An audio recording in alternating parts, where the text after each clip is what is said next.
Today I'm going to be talking about the topic of dyslexia. Dyslexia is a common condition that affects how people live and how they understand different things. It affects the reading comprehension, decoding, spelling, and occasionally the speech. It affects each person differently according to the severity.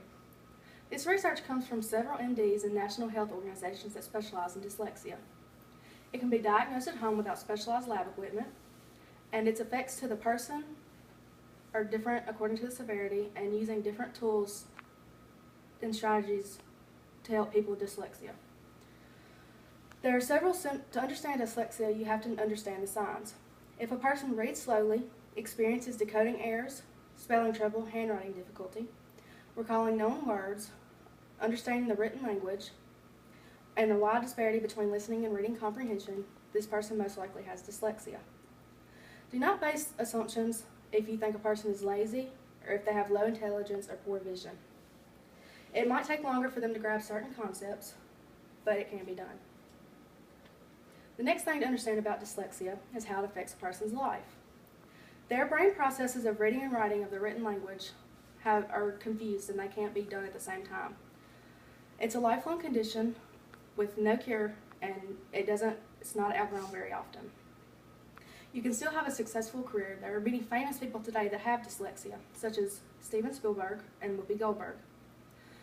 People who have dyslexia often experience frustration of not grabbing something as quickly as someone who does not have dyslexia.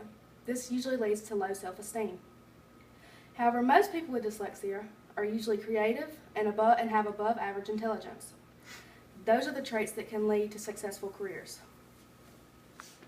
There are now that you understand the signs and how a person lives with dyslexia, there are several strategies to increase their skills.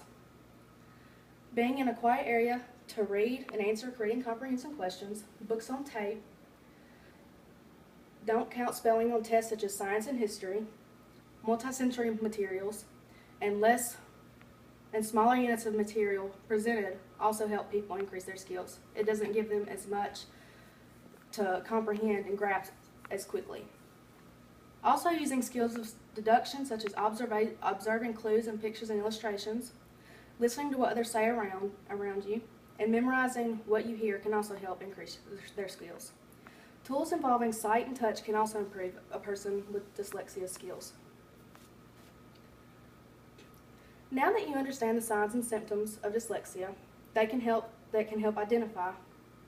Understanding how a person lives with dyslexia and using these tools and strategies can help them get better and increase their skills.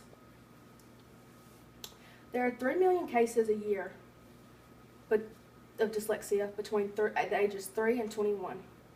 If you know someone with dyslexia, you now know what to expect and how to help them.